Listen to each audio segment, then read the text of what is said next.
Le petit matin Sud Radio, 5h-7h, Benjamin Glaise. Sud Radio, à 6h40, la vie en vrai, ça fait beaucoup réagir. Depuis le début de la semaine, à cause de la sécheresse, le canal du Midi est interdit à la navigation.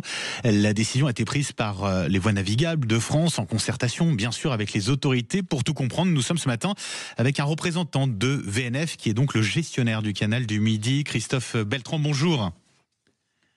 Bonjour à tous. Et merci d'être avec nous sur Sud Radio ce matin. Vous êtes chef du service territorial Midi à VNF Sud-Ouest. C'est une décision forte tout de même que de fermer le canal à la navigation. Pour quelles raisons avez-vous fait ce choix ? Alors, nous avons été conduits à fortement contraindre dans la navigation car nos réserves étaient très basses. Et il était important pour nous de conserver des volumes minimaux dans nos barrages afin de maintenir des usages essentiels, notamment eau potable, un peu de maraîchage, et surtout préserver la biodiversité et maintenir des niveaux dans le canal qui permettent pour nos usagers navigants de stationner dans des conditions de sécurité correctes et permettre quelques passages exceptionnels qui étaient nécessaires pour des raisons techniques. C'est vrai que c'est une mesure avant tout préventive qui a été prise. Complètement. On s'est projeté jusqu'à la fin de l'année. L'hydrologie étant très basse, il était pour nous nécessaire de préserver les usages que j'ai évoqués tout à l'heure afin de garantir un minimum de fonctionnement de l'infrastructure. Navigation en tout cas largement interdite sur 240 km entre Toulouse et l'étang de Thau. Vous l'avez dit, pas mal d'activités. Il y a notamment les croisières, l'activité de plaisance sur le canal du Midi qui est bien connue. Quel sera l'impact de la fermeture pour l'ensemble de ces professionnels, Christophe Beltran ? Alors, il faut déjà rappeler que le début du mois de novembre, c'est la fin traditionnelle de la navigation libre sur le canal du Midi. Nous rentrons dans un dispositif avec des trafics beaucoup plus faibles. Il y aura des impacts ponctuels, résiduels sur des activités économiques. Mais pour donner un chiffre, sur un mois normal, on ira jusqu'au mois d'octobre, on est entre 4 et 6 000 passages d'écluses. Sur les mois de novembre-décembre, en 2024, où il n'y avait pas de contraintes, nous n'avons enregistré que 150 franchissements. Donc on voit bien que, au regard de ces deux chiffres, l'impact est somme toute limité. Ça veut dire impact limité. Il y a aussi un peu de fret, de transport de marchandises sur le canal.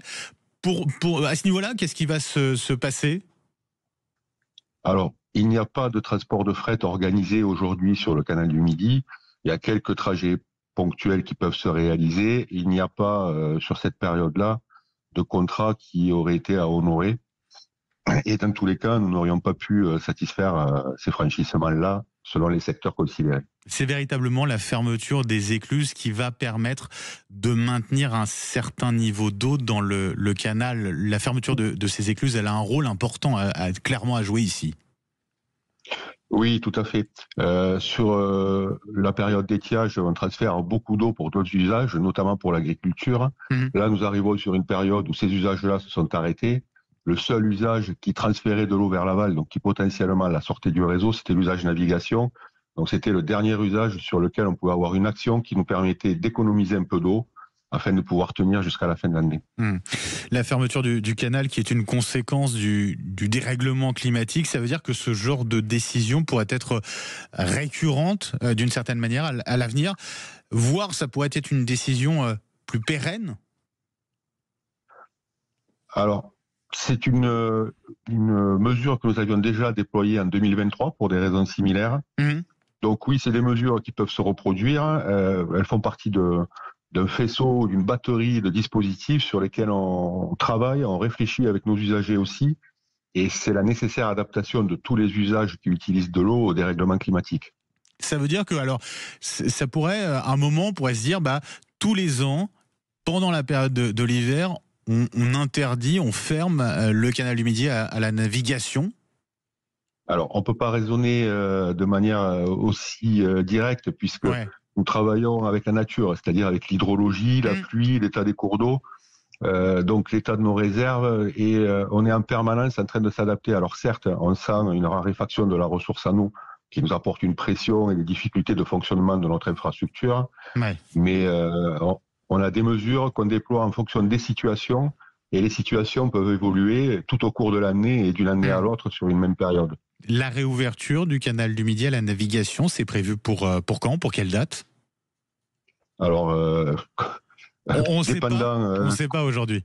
On ne sait pas encore. On dépend complètement de la nature. Ouais. Donc aujourd'hui, les perspectives, on les connaît pas. Il y a des pluies qui sont annoncées sur notre réseau là, aujourd'hui d'ailleurs, hein, de fortes pluies que nous avons aussi préparées. Il faut qu'on ait quand même une reconstitution des réserves qui soit suffisante pour assurer une pérennité et puis relancer les choses jusqu'en janvier. Merci beaucoup en tout cas Christophe Beltran d'avoir été avec nous ce matin sur Sud Radio, chef du service territorial Midi pour VNF Sud-Ouest, le gestionnaire du canal du Midi. Je vous souhaite une très belle journée.